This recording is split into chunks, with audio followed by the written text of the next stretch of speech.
Hello students and welcome to my YouTube channel. आज के इस वीडियो में हम lesson 4 carbon and its compounds में टॉपिक स्ट्रक्चरल आइसोमेरिज्म या संरचनात्मक समावयव को स्टडी करेंगे। इससे पहले कंप्लीट चैप्टर नोट्स मैंने वीडियो अपलोड किया है। अगर आपने नहीं देखी है तो नीचे डिस्क्रिप्शन बॉक्स में आप उसका लिंक देख सकते हैं। इसके साथ साथ ये जो हम नाम दे रहे हैं इसको कि एल्केन, एल्कीन, एल्काइन, तो उनका आयुपैक नॉमेनक्लेचर या नाम पद्धति क्या है उसके लिए भी एक अलग से वीडियो मैंने बनाई है। उसका लिंक आप नीचे डिस्क्रिप्शन बॉक्स में देख सकते हैं। तो आज के इस वीडियो में हम देखेंगे कि ये स्ट्रक्चर्स कैसे फॉर्म हो रहे हैं बड़े आसान और रोचक तरीके से। जैसे अपनी जो वीडियो मैंने डाली थी जिसमें हमने स्टडी किया था कि एल्केन, एल्कीन और एल्काइन के स्ट्रक्चर क्या है, उसमें अगर आप देखेंगे तो वहां पर हमने क्या यूज किया था।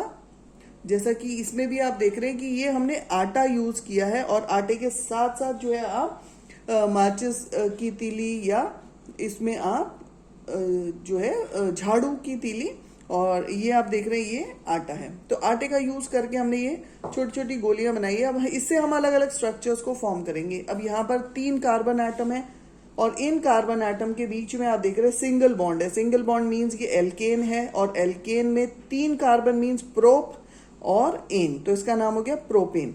तो अगर हम इस स्ट्रक्चर को ऐसे रखें या इसको घुमा दें तो 3 कार्बन एटम है, तो ये एक ही स्ट्रक्चर फॉर्म करता है। तो आगे बढ़ते हैं, हम 4 कार्बन एटम्स के साथ देखते हैं कि क्या उसमें भी एक ही स्ट्रक्चर बनता है या उसमें भी स्ट्रक्चर और हम बना सकते हैं।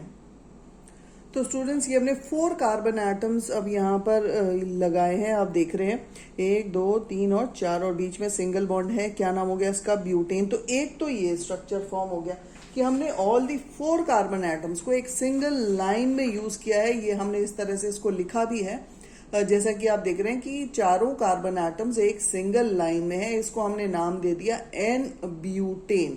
अब इसका स्ट्रक्चर और हम क्या बना सकते हैं, हम क्या करते हैं 3 कार्बन एटम को हम एक लाइन में रखते हैं। एक कार्बन एटम को अगर हटाकर हम किनारे वाले एटम्स पर लगाएंगे तो हमारी चेन जो है वो सिंगल चेन ही रहेगी। तो इसलिए इसको अगर हम निकाल के सेंटर वाले कार्बन पर लगाकर देखते हैं कि हमारा स्ट्रक्चर क्या फॉर्म होता है। तो स्टूडेंट्स अभी एक हमने कार्बन यहां से निकाला और इसको अगर हम इसके साथ अटैच करते हैं, उससे पहले अगर आप इसको देखो तो एक कार्बन और 3 हाइड्रोजन एटम, इसको हम कहते हैं मिथाइल ग्रुप। ये हमारा मिथाइल ग्रुप है जिसके अंदर की 1 कार्बन और 3 हाइड्रोजन एटम्स हैं। अब इस मिथाइल ग्रुप को जो हमने इस चेन में से निकाल के यहाँ पर अगर हम इसको जोड़ते हैं तो अब ये हमारा दूसरा स्ट्रक्चर फॉर्म हुआ है। इस स्ट्रक्चर को भी हम देखते हैं, अगर कॉपी में हम बनाएंगे तो ये कैसे बनाएंगे इसको, तो इसको एक बार हम बना के देखते हैं। एक तो हो गया हमारा एन ब्यूटेन और सेकंड स्ट्रक्चर अगर हम इसमें बनाते हैं तो यहां पर हम बना के देखते हैं। ये हमारे 3 कार्बन एटम्स एक लाइन के अंदर हैं और एक कार्बन को हमने यहां पर रखा है। ये 3 इसमें हाइड्रोजन अटैच्ड हैं यहाँ पे, जिसको हमने मिथाइल ग्रुप कहा है। और स्टूडेंट्स यहाँ पर आप ये भी ध्यान दें कि जो हम अलग अलग स्ट्रक्चर्स फॉर्म कर रहे हैं इसमें नंबर ऑफ हाइड्रोजन एटम्स अगर आप काउंट करोगे तो सेम है। ये स्ट्रक्चर इस तरह से हमने यहाँ पर फॉर्म किया है। अब ये जो स्ट्रक्चर बना, जैसे हमने एल्केन, एल्कीन, एल्काइन में नंबर्स दिए थे उसी तरह से हम इसमें भी इसको नंबर देंगे। तो चाहे हम लेफ्ट से नंबर दें या राइट से नंबर दें, ये जो मिथाइल ग्रुप है वो हमारा 2nd कार्बन पर आ रहा है। तो फर्स्ट जो हमने फॉर्म किया था ये था हमारा एन ब्यूटेन, जिसमें सारे कार्बन एटम्स हमारे एक चेन में थे। उसके बाद हमने स्ट्रक्चर फॉर्म किया इस तरह से, जैसे कि यहाँ पर आप देख रहे हैं कितना सुंदर लग रहा है देखिए देखने में। तो इसको आप घर में भी बना के देखेंगे, आप एंजॉय भी करेंगे और उसके साथ साथ आप सीखेंगे भी। तो ये मिथाइल ग्रुप हो गया। अब ये कौन से कार्बन पर अटैच्ड है? ये 2nd कार्बन पर अटैच्ड है। तो इसका नाम हम क्या लिखेंगे? 2 मिथाइल, क्योंकि 2 कार्बन एटम पर ये मिथाइल ग्रुप अटैच्ड है। 2 मिथाइल। अब कितने कार्बन रह गए? 3 कार्बन रह गए। तो 3 के लिए क्या नाम आ गया? प्रोप, और एल्केन है तो एन, तो प्रोपेन। ये तो हमने इंग्लिश में लिखा है, उसी तरह से हम इसको हिंदी में भी लिख सकते हैं 2 मिथाइल, क्योंकि वो मिथाइल ग्रुप है, और 2 मिथाइल प्रोपेन। तो स्टूडेंट्स आप ये देख रहे हो कि यहाँ पर कार्बन एटम तो हमारे पास 4 हैं, लेकिन उससे हमने ये 2 स्ट्रक्चर्स फॉर्म किए हैं।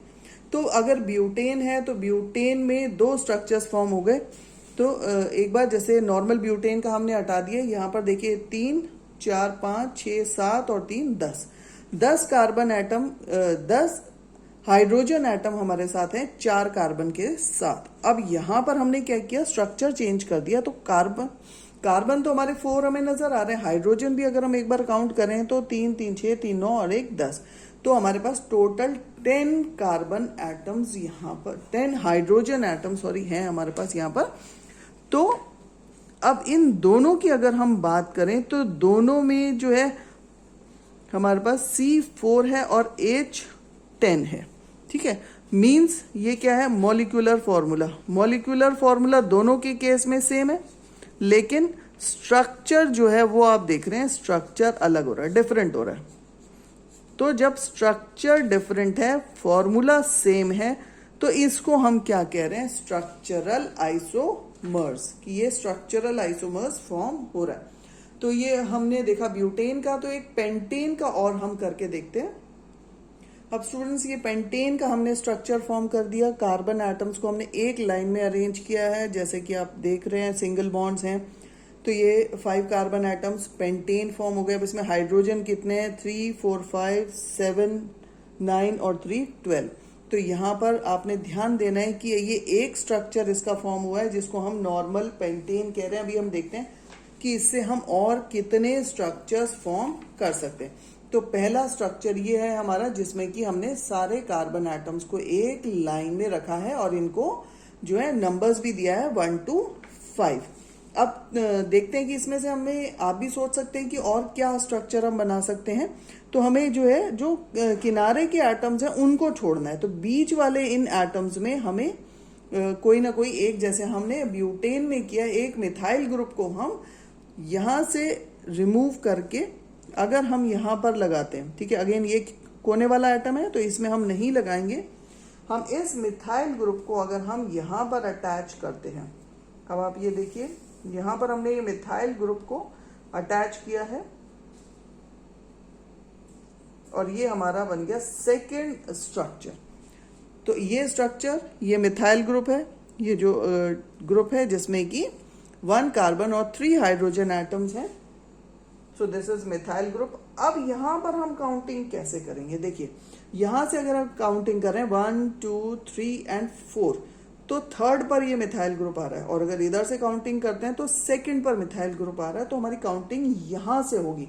इसको एक बार हम शीट के ऊपर भी यही मैं इस पे लिख के आपको दिखाती हूं कि यहां पर ये जो हमने बनाया है इसको हम कैसे यहां पर बना सकते हैं।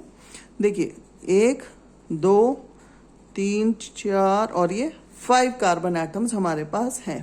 तो सबसे पहले तो हमने ये हमारा नॉर्मल स्ट्रक्चर रखा था, जिसको हमने क्या कहा था, ये हाइड्रोजन एटम्स अटैच्ड हैं।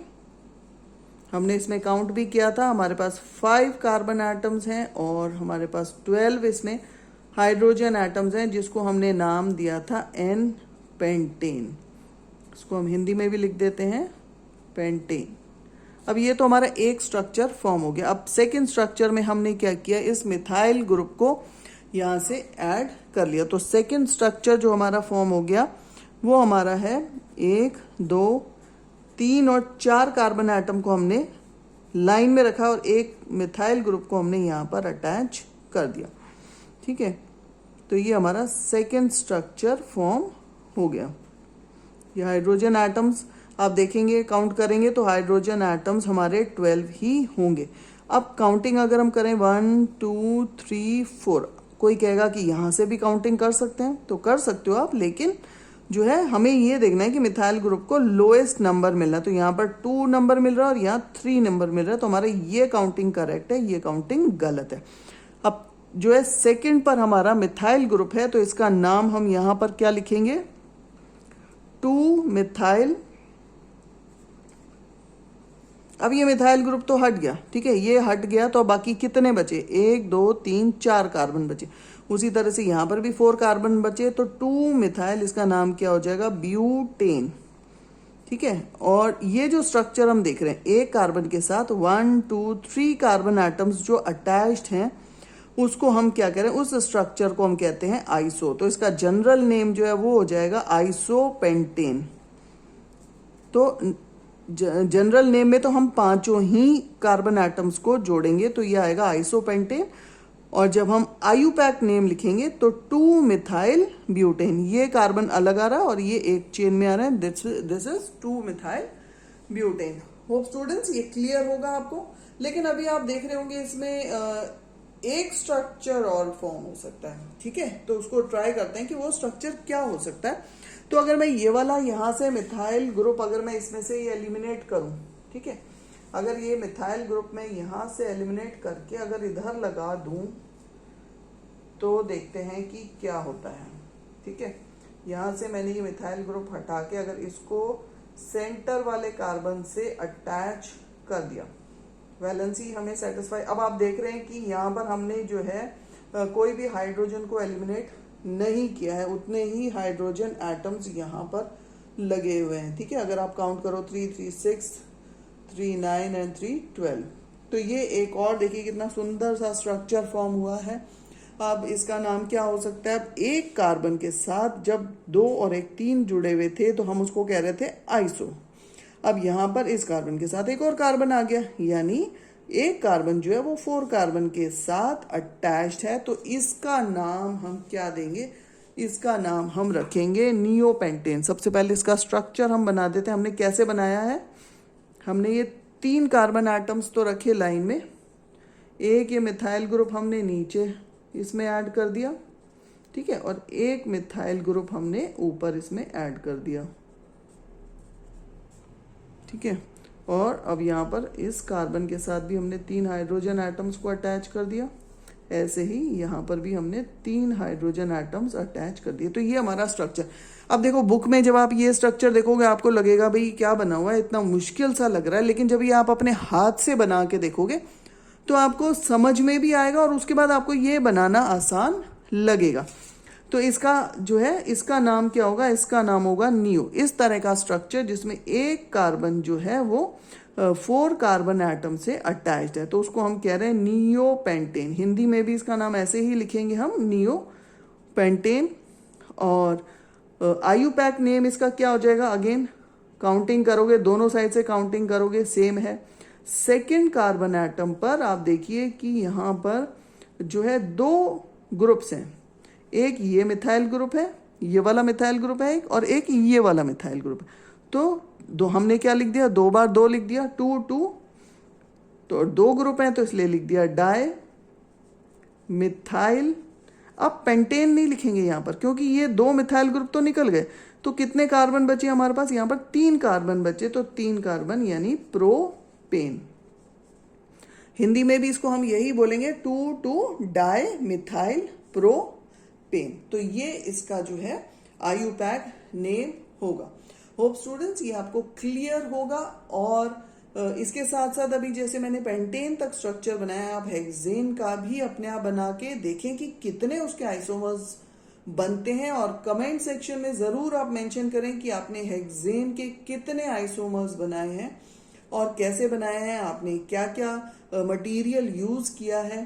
तो होप स्टूडेंट्स ये एक्टिविटी आपको पसंद आई होगी। इसी एक्टिविटी के साथ साथ आपने इसको लर्न भी किया होगा कि किस तरह से हमने ये जो है नाम दिए हैं, या स्ट्रक्चरल आइसोमर्स क्या है, स्ट्रक्चरल आइसोमेरिज्म क्या है, किस तरह से ये स्ट्रक्चर्स देखने में तो बड़ा डिफिकल्ट लग रहा है, लेकिन जब हम इसको खुद करके देखेंगे तो ये बहुत आसान है। आप इसको एंजॉय करेंगे और आपको मजा आएगा। तो कमेंट सेक्शन में कमेंट जरूर करें, आपके कमेंट से मुझे पता चलेगा कि आपने क्या यूज किया है, तो वो भी एक मोटिवेशन हमारे लिए भी होता है। एंड और अपने फ्रेंड्स के साथ ये वीडियो जरूर शेयर करें, उनको हेल्प करें। आप खुद भी उनको स्ट्रक्चर्स बना के दिखा सकते हैं। And do like it, do share it, do comment it, and thank you for watching this video.